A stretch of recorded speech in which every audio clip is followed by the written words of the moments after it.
Hello friends, welcome to computer centric. दोस्तों, आज के सेशन में हम डीएफए के ऊपर गेट में पूछे गए और हमने बनाए हुए कुछ प्रॉब्लम्स को सॉल्व करेंगे।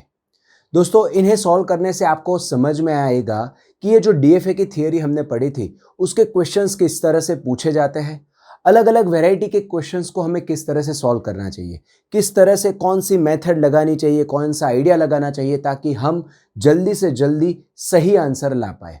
ठीक है, तो आइए देखते हैं डीएफए के ऊपर के कुछ क्वेश्चंस। अब दोस्तों, डीएफए के ऊपर कौन कौन से किस किस तरह के क्वेश्चंस पूछे जा सकते हैं।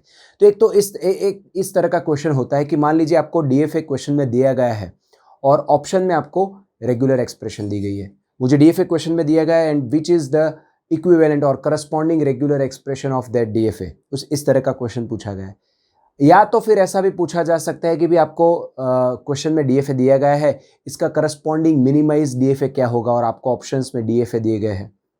इस तरह के भी क्वेश्चन आ सकते हैं कि भी मुझे डीएफए क्वेश्चन में दिया गया है तो इसके मिनिमाइज्ड डीएफए में कितने स्टेट होंगे। तो अलग अलग वेराइटीज के क्वेश्चंस पूछे जाते हैं। हमने यहाँ पर हर एक वेराइटी का क्वेश्चन रखा है ताकि एग्जाम में आपके लिए कोई नई वेराइटी आए ऐसी पॉसिबिलिटी बहुत कम हो जाए। ठीक है, तो आइए देखते हैं।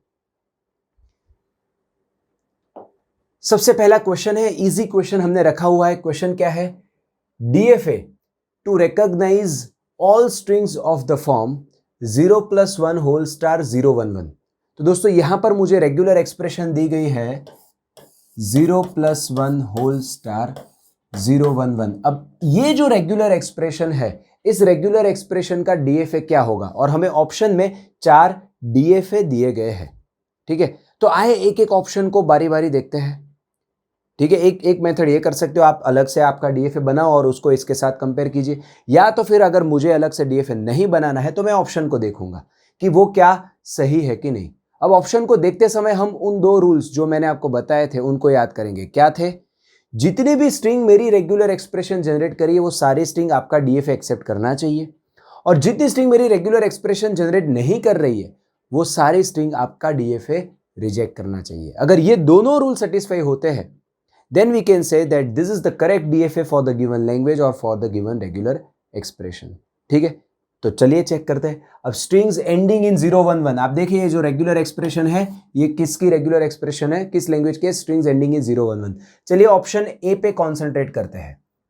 अब ये जो ऑप्शन ए है यहां पर ये चलिए 0 1 1 ड्रॉ किया, यहां पर एक्सेप्टिंग स्टेट ड्रॉ किया। अब यहां पर एक्सेप्टिंग स्टेट ड्रॉ करने के बाद अब दोस्तों स्ट्रिंग्स एंडिंग इन 0 1 1 है, और यहां पर आप देख सकते हो यहां पर क्या लगाया उन्होंने? Self loop.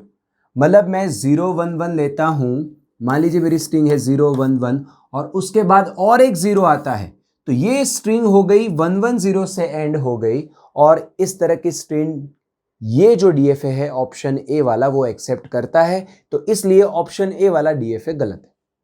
खत्म बात। अब ऑप्शन बी पे कॉन्सेंट्रेट करते हैं। अब ऑप्शन बी को देखें तो हाँ, चलिए वो क्या कर रहा है भाई, 0 1 1 है तो सीधा हम एक्सेप्टिंग स्टेट पे पहुंचते हैं, फिर उसके बाद 0 आता है या 1 आता है हम 1 वाले स्टेट पे आ जाते हैं। अब चलिए मैं कोई स्ट्रिंग लेता हूं, मैं स्ट्रिंग लेता हूं 0 1 1, तो मैं यहां पर पहुंच गया। उसके बाद मैं वापस 0 1 1 लेता हूं, तो ये 0 1 1, सो माई string is 0 1 1 0 1 1 0 1 1 0 1 1। This string belong to the regular expression. तो मेरा जो करेक्ट डीएफए होगा उसे एक्सेप्ट करना चाहिए। लेकिन आप ऑप्शन बी पे ध्यान दीजिए, यहां से ये गया 0, फिर ये गया 1, फिर ये गया 1, फिर यहां से ये गया 0, फिर 1 और वापस 1। सो हम कहां पर, कौन से स्टेट पे हम एंड हुए? हम एंड हुए स्टेट नंबर 1 पे, which is non accepting state. मतलब मेरी स्ट्रिंग रिजेक्ट हो गई। मेरी ये स्ट्रिंग रेगुलर एक्सप्रेशन में से जनरेट हो रही है लेकिन मेरे लैंग्वेज, मेरा डीएफए उसे एक्सेप्ट नहीं कर रहा है, तो ऑप्शन बी भी गलत है। अब ऑप्शन सी की बात करते हैं। चलिए ऑप्शन सी में क्या किया है? 0 1 1, तो हम सीधे एक्सेप्टिंग स्टेट पे पहुंचते हैं, लेकिन एक्सेप्टिंग स्टेट पे पहुंचने के बाद वहां पर 1 का लूप है।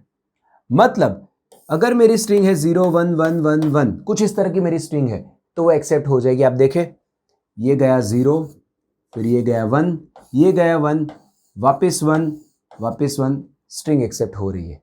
अब ये जो स्ट्रिंग है 0 1 1 1 1, this string does not belong to the regular expression. This string does not belong to the language, right, because मेरी लैंग्वेज क्या है, स्ट्रिंग्स एंडिंग इन 011, लेकिन ये तो 111 से एंड हो रही है। तो जो स्ट्रिंग मेरी लैंग्वेज में नहीं है, मेरी रेगुलर एक्सप्रेशन जनरेट नहीं कर रही है, वो मेरा डीएफ एक्सेप्ट कर रहा है, गलत है। तो अब बचा कौन सा ऑप्शन? Option D. अब ऑप्शन डी भी सही है कि नहीं चेक कर लेते भाई। आप देखें 011 वो एक्सेप्टिंग में जा रहा है, फिर अगर 0 आता है तो इस 0 को हमें ऐसे ही स्टेट में डालना चाहिए कि जिसके बाद तुरंत 11 आए तो वो एक्सेप्टिंग में चला जाए। तो इस 0 को ऐसे ही स्टेट में डाला है कि जिसके बाद तुरंत 11 आए तो वो एक्सेप्टिंग में चला गया। सिमिलरली ये स्टेट नंबर 3 में से भी 0 को ऐसे ही स्टेट में डाला है कि जिसके बाद तुरंत 1 आए तो वो एक्सेप्टिंग में चला जाए। फिर यहाँ पर स्टेट 1 से यहाँ पर 1 का लूप लगेगा, 1 1 1 1 देन 0 1 1, राइट। और स्टेट 4 से अगर 1 आता है तो हम सीधे स्टेट 1 पे आएंगे, और फिर वापस 0 1 1 आता है तभी हम एक्सेप्टिंग स्टेट में पहुंचेंगे, राइट। तो मेरा option D is the correct option.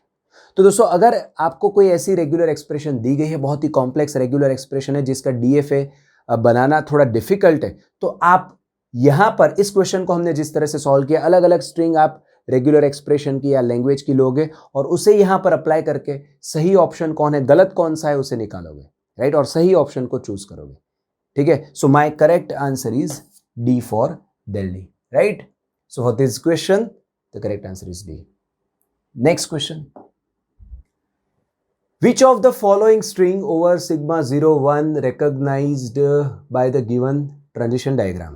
ठीक है, चलिए, तो हमें एक ट्रांजिशन डायग्राम दिया गया है, मतलब ये डीएफए दिया गया है। आप देख लीजिए, हर एक स्टेट में से 01 निकल रहा है और किसी एक स्टेट में से किसी सिंबल के लिए एक से ज्यादा ट्रांजिशन नहीं निकल रहा है, राइट।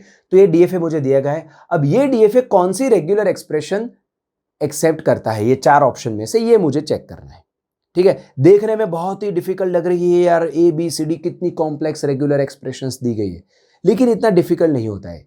चलिए ध्यान दीजिए किस तरह से इसे सॉल्व करेंगे। सबसे पहले दोस्तों हम कॉन्सेंट्रेट करेंगे। अब देखिए, ये जो मेरा स्टार्टिंग स्टेट है, this starting state is accepting state. अब दोस्तों, मैंने आपको रूल बताया था, अगर स्टार्टिंग स्टेट एक्सेप्टिंग स्टेट है तो आपकी रेगुलर एक्सप्रेशन नल जनरेट करना चाहिए, एंड वाइस वर्सा। अगर आपकी रेगुलर एक्सप्रेशन नल जनरेट करता है, अगर आपकी लैंग्वेज में नल है, तो स्टार्टिंग स्टेट एक्सेप्टिंग स्टेट होना चाहिए। अब यहां पर चूंकि स्टार्टिंग स्टेट एक्सेप्टिंग स्टेट है, तो मेरी रेगुलर एक्सप्रेशन में से मैं नल जनरेट कर पाना चाहिए। अब आप ऑप्शन ए और बी पे कॉन्सेंट्रेट कीजिए। ऑप्शन ए और बी में you can't generate null, we can't generate नल,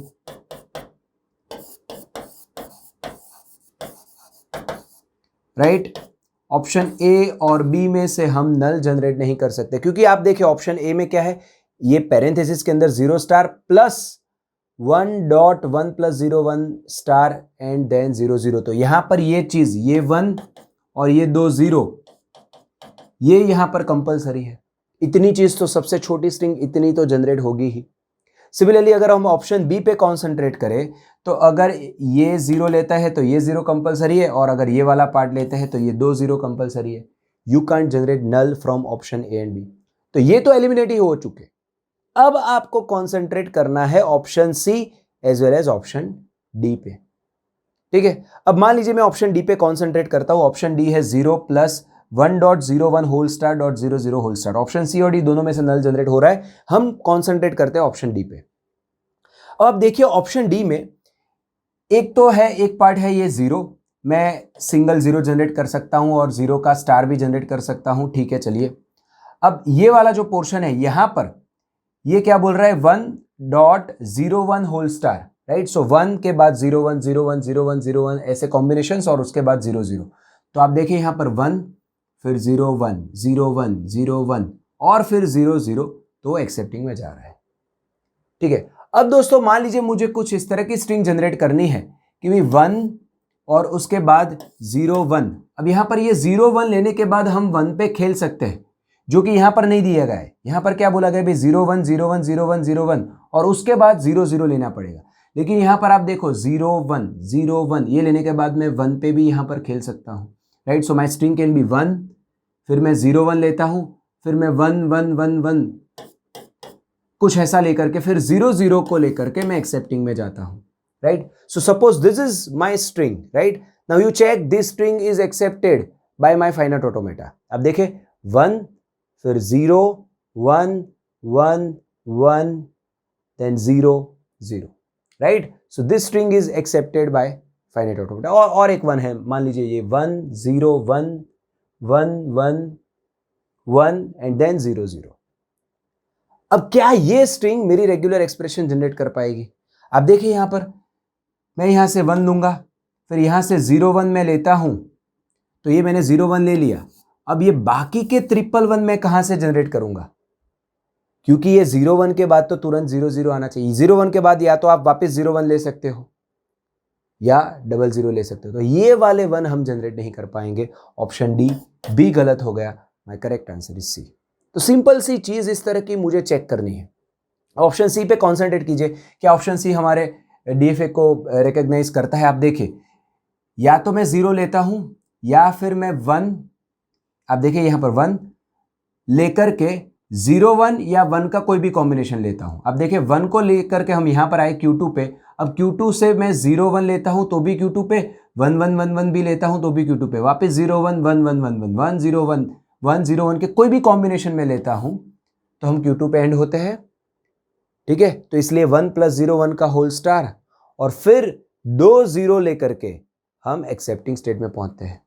और फिर इस पूरे का कोई भी कॉम्बिनेशन में लेना चाहूं मैं ले सकता हूं, तो इस पूरे का हमने स्टार किया, right. So this C correctly recognises this DFA. और अगर इस स्ट्रिंग को हमें चेक करना है whether we can generate this string और नॉट, चलिए मैं ऑप्शन सी को यहां पर थोड़े बड़े हैंड राइटिंग में लिखता हूं. 0 + 1.1 + 0 1 होल स्टार 0 0 और इस पूरे का स्टार. अब मुझे मान लीजिए ये स्ट्रिंग जनरेट कर रही है ऑप्शन सी वाली रेगुलर एक्सप्रेशन की नहीं, ये मुझे चेक करना है.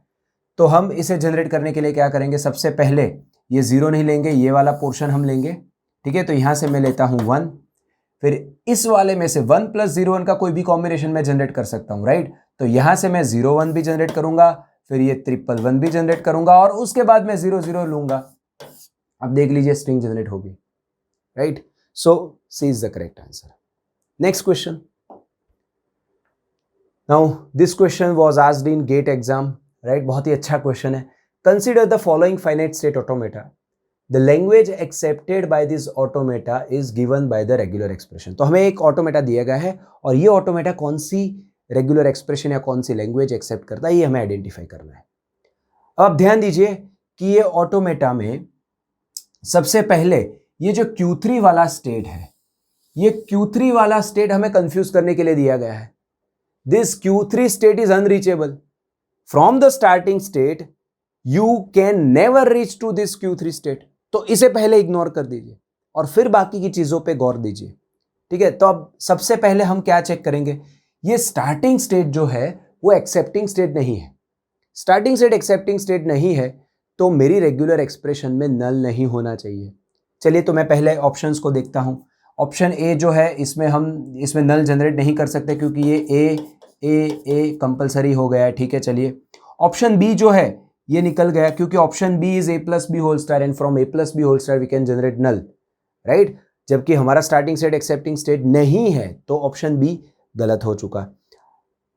सी में भी हम नल जनरेट नहीं कर सकते क्योंकि यहां पर कंपलसरी है ए, और बाकी डी में भी हम नल जनरेट नहीं कर सकते.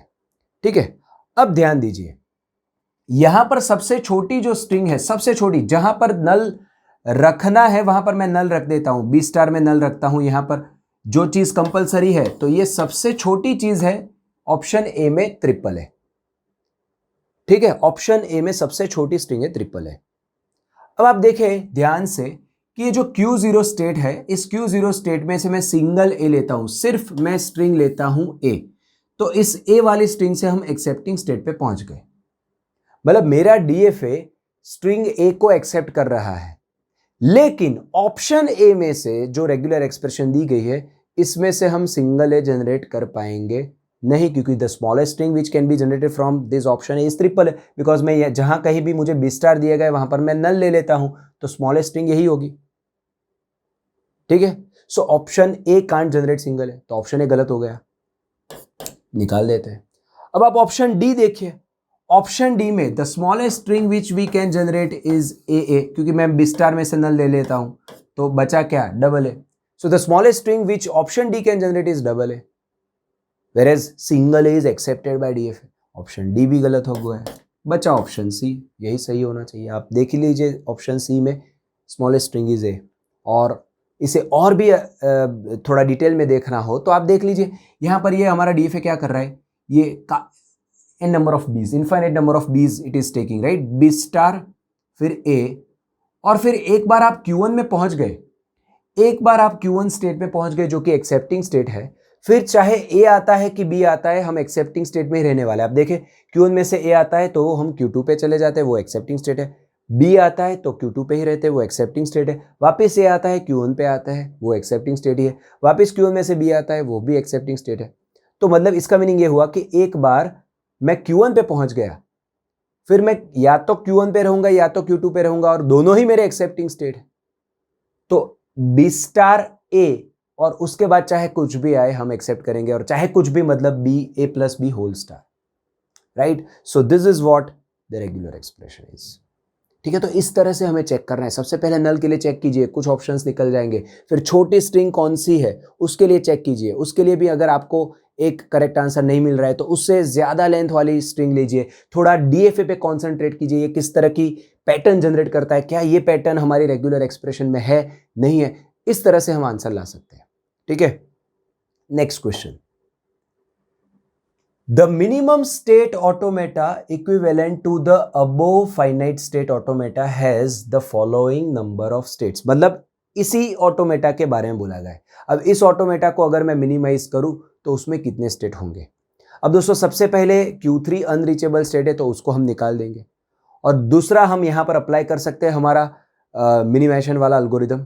लेकिन मुझे मिनिमाइजेशन वाला अल्गोरिदम लगाने से पहले ही समझ में आ जाता है, मैंने इस डीएफए को ध्यान से देखा कि Q1 में पहुंचने के बाद चाहे ए आता है या बी आता है, हम Q1 और Q2 पे ही रहते हैं, और दोनों ही एक्सेप्टिंग स्टेट है, तो हम इन दोनों को कंबाइन करके सिंगल स्टेट बना सकते हैं। तो यहीं से ही मुझे अंदाजा आ गया।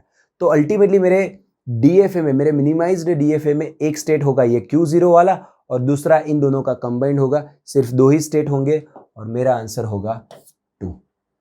लेकिन अगर आपको मिनिमाइजेशन एल्गोरिदम अप्लाई करके देखना है तो हम देख सकते हैं, Q3 को तो निकाल ही देंगे। मिनिमाइजेशन एल्गोरिदम क्या बोल रहा था, सबसे पहले हम दो पार्टीशन बनाएंगे, one partition would be the set of accepting state, another partition would be the set of non accepting state. ठीक है, तो नॉन एक्सेप्टिंग स्टेट है मेरा Q0 और एक्सेप्टिंग स्टेट है मेरे Q1 और Q2। तो ये है मेरा पार्टीशन P0। ठीक है, अब Q0 को तो चेक करना नहीं है, अब इन दोनों को ही चेक करना है। अब Q1 में से ए आता है तो हम जाते हैं Q2 पे, Q2 में से ए आता है तो Q1 पे, सेम स्टेट में रह रहे हैं। सिंबल ए के लिए हमारा आंसर सेम स्टेट है, सेम सेट है। ठीक है, चलिए तो अब सिंबल बी के लिए चेक करते हैं। Q1 में से बी आता है तो मैं रहता हूं Q1 पे, Q2 में से बी आता है तो मैं रहता हूं Q2 पे। तो सिंबल बी के लिए भी दोनों का आंसर सेम सेट आया, दैट्स इट। तो हमारा जो पार्टीशन P1 होगा उसमें भी यही चीज होगी, और यहीं से मेरा एल्गोरिथम स्टॉप हो जाएगा, right. So the number of states are 2 only, Q0 and ये Q1 Q2 वाला, right. So in minimise DFA there will be only 2 states. अगर आपने ये मेरा मिनिमाइजेशन वाला वीडियो नहीं देखा है तो आपको रिक्वेस्ट करता हूं कि आप देखिए और फिर यहां पर आइए, आपको तुरंत ही चीजें समझ में आ जाएगी। ठीक है, सो यहां पर आंसर क्या आएगा 2। नेक्स्ट क्वेश्चन, चलिए यहां पर मुझे एक डीएफए दिया गया है अच्छा सा, and the question is find the number of states in the minimal DFA of corresponding this DFA. अब इस डीएफए में मैं, जैसे हमने लास्ट डीएफए में किया, डीएफए को देखकर कौन से 2 स्टेट या 3 स्टेट कंबाइन हो गए ये मैं अंदाजा नहीं लगा सकता, तो यहां पर मुझे मिनिमाइजेशन एल्गोरिदम लगाना ही पड़ेगा। ठीक है, चलिए तो शुरुआत करते हैं। तो सबसे पहला पार्टीशन होगा P0 which will contain the set of accepting states and set of non accepting state. तो यहां पर नॉन एक्सेप्टिंग स्टेट है मेरे A B C D और एक्सेप्टिंग स्टेट है E। ठीक है, अब ये सिंगल ही है तो इसको हम प्रोसेस नहीं करेंगे। चलिए अब यहां पर स्टेट ए में से ए आता है तो हम जाते हैं बी पे, मतलब इस, फिर बी में से ए आता है तो बी पे, सी में से ए आता है तो भी बी पे, और डी में से ए आता है तो भी बी पे। मतलब चाहे आप किसी भी स्टेट में हो, ए बी सी डी, ए आता है तो हम बी पे आते हैं, मतलब सबका आंसर सिंबल ए के लिए सेम सेट में जा रहा है। तो मैं सिंबल बी के लिए चेक करता हूं। चलिए सिंबल बी के लिए मैं दूसरा कलर यूज कर लूं।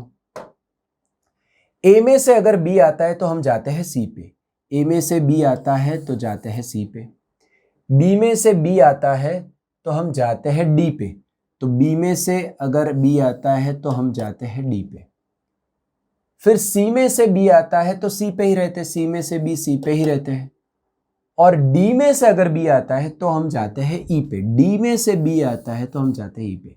अब आप देखिए ए बी और सी का आंसर सिंबल बी के लिए था कि हम इसी सेट में रहेंगे, जबकि डी बोल रहा है मैं इस वाले सेट में जाऊंगा, तो हम डी को अलग कर देंगे।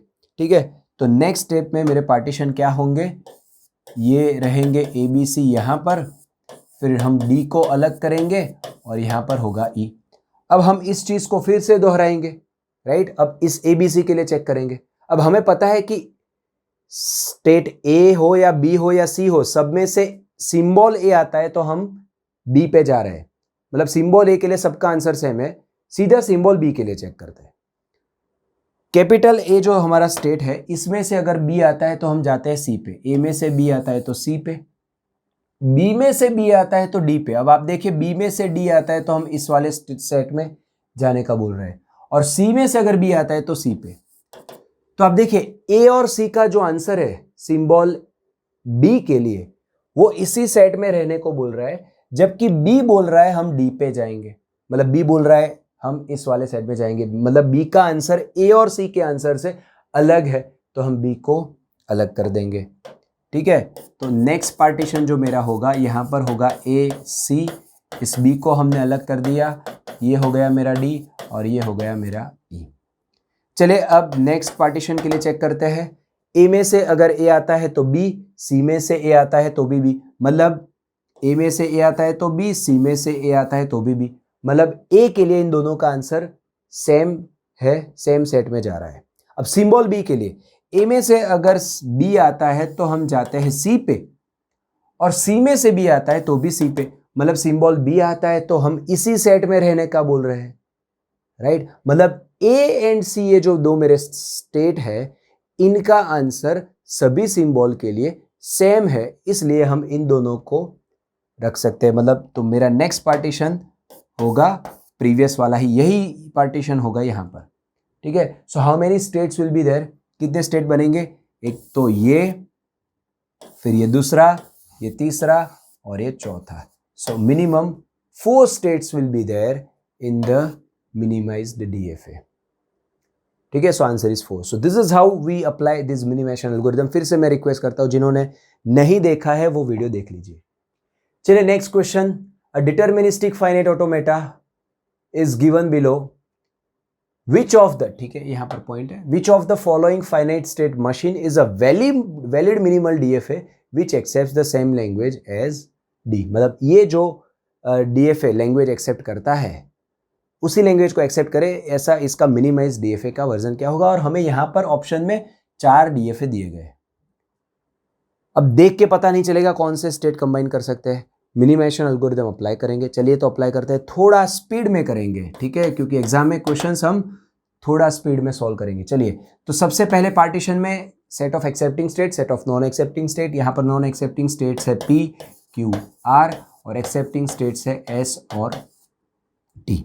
चलिए हम पी क्यू आर के लिए चेक करते हैं। पी में से ए आता है तो हम जा रहे हैं एस पे, क्यू में से ए आ रहा है तो टी पे, और आर में से अगर ये आ रहा है तो हम आर पे। मतलब आप देखिए यहां पर सिंबल ए के लिए आर का आंसर अलग हुआ तो हम नेक्स्ट वाले पार्टीशन में इसको अलग कर देंगे। ठीक है, अब पी और क्यू का आंसर सिंबल ए के लिए सेम है।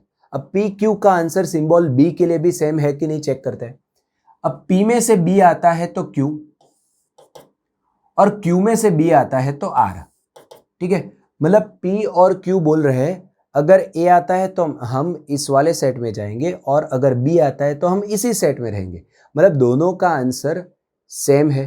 तो नेक्स्ट पार्टीशन में, एटलीस्ट हम नेक्स्ट पार्टीशन में पी क्यू को साथ में रखेंगे और आर को अलग कर देंगे।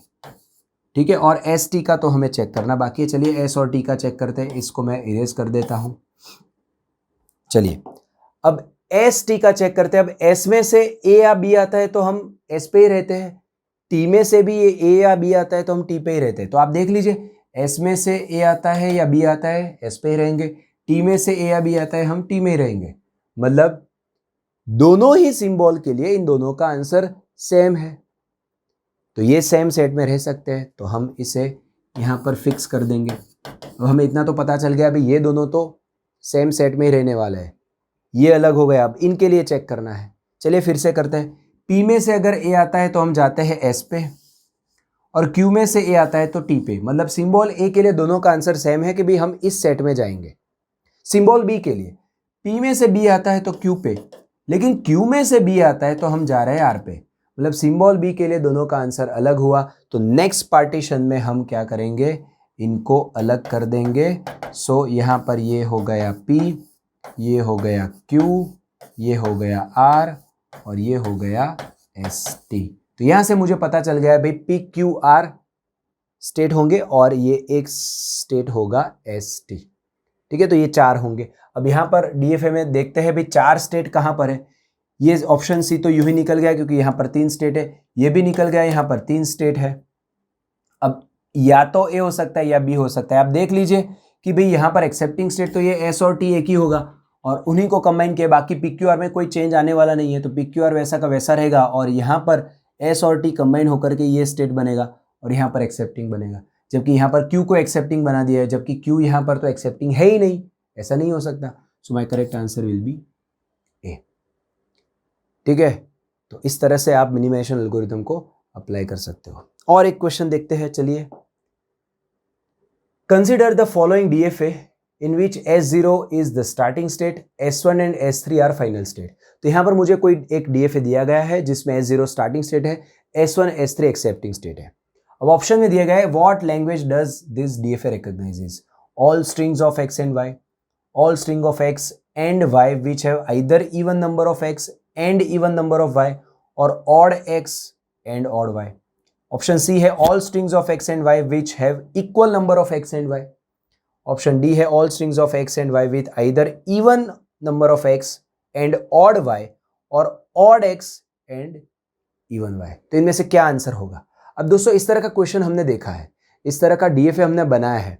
जो हमारा स्टार्टिंग स्टेट होता है, इसे ध्यान से देखिए, ये जो S0 है, जो हमारा स्टार्टिंग स्टेट होता है, स्टार्टिंग स्टेट में नल होता है। नल होता है मतलब मेरा एक भी सिंबल नहीं आया है, एक्स का भी 0 नंबर ऑफ सिंबल्स, वाई भी 0 number of symbols. So what you can say that in starting state S0 पे my number of x are even and number of y are also even। अब S0 में starting state में से मैं एक x लेता हूं तो मैं S1 पे पहुंचता हूं। एक x अगर आता है तो हम S1 पे पहुंचते हैं। तो इसका मीनिंग ये हुआ कि यहां पर S1 पे मेरे नंबर ऑफ x हो गए ऑड, और नंबर ऑफ y तो इवन ही रहेंगे क्योंकि y आया ही नहीं अभी। ठीक है, सिमिलरली S0 में मैं हूं और सिंबल y आता है तो मैं S3 पे पहुंचता हूं।